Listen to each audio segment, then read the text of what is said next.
আপনারা জানেন যে ফরিদপুরে অল্প দুইটা ইউনিয়ন নিয়ে দুইটা ইউনিয়নের সমস্যা, কিন্তু পুরা কয়েকটা জেলার তারা রাস্তা ব্লক করে দিচ্ছে। এইগুলির ব্যাপারে আলোচনা এখানে হলো। আপনারা ফরিদপুরেরটা দিয়ে আমরা আলোচনা করি। এখানে আপনারা জানেন যে ফরিদপুরে মনে হয় দুইটা ইউনিয়ন আগের যে সংসদীয় আসনে ছিল ওইটা থেকে মনে হয় আরেকটা সংসদীয় আসনে দিয়ে দিয়েছে।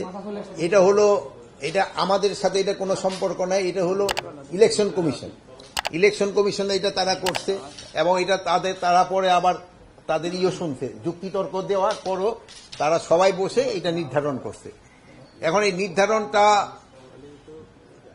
নিয়ে ওই এলাকার লোকজনের ভিতরে একটাই, হ্যাঁ, তাদের যদি কোনো রকমে ক্ষোভ থাকে এটা তারা প্রপার চ্যানেলে জানাবে, কিন্তু এটার জন্য এই জনকে ইসের ভিতরে নিয়ে আসা এটা কিন্তু কোনো অবস্থায় যুক্তিযোগ্য না।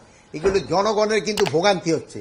এই দুইটা ইউনিয়নে কতজন লোক আর কতজন ভোটার আর কত প্রায় লাখ লাখ লোকের কিন্তু আপনি জিম্মি করে রাখছেন। এটা কিন্তু কোনো অবস্থায় বরদাস্ত করা হবে না। আমরা হয়তো এই আজকেই বিকালের মধ্যে যদি এটা তারা সমাধান না করে, আমরা আইন প্রয়োগের মাধ্যমে এটা করে দেব। এটা ক্ষেত্রে আমার মনে হয় আপনাদেরও সবাই সাহায্য সহযোগিতা লাগবে। আপনারও মনে হয় চান যে এটা আইন প্রয়োগের মাধ্যমে তো রাস্তাটা ক্লিয়ার করে দেওয়ার জন্য। রাস্তা কিন্তু ব্লক করার অধিকার কারোই নেই।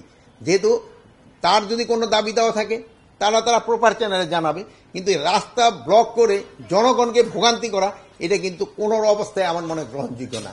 এটা ক্ষেত্রে আপনারা কি বলেন? এটা আপনারাও বলেন। আচ্ছা, এই ক্ষেত্রে আমরা একটা সুভালো সাংবাদিক ভাইরও চাচ্ছে যে রাস্তা যেন কেউ ব্লক না করে। এবং আমার ওই বোনও দেখলাম খুব রাজি, উনিও যেহেতু সবাই এইটার ক্ষেত্রে রাজি। আচ্ছা, এটা সবার ক্ষেত্রে প্রয়োগ করা উচিত। এই সাংবাদিক ভাই আরো একটা ভালো কথা বলেছে, কাউকে ছাড় দেওয়া উচিত না। রাস্তা ব্লক করলে কাউকে ছাড় দেওয়া উচিত না।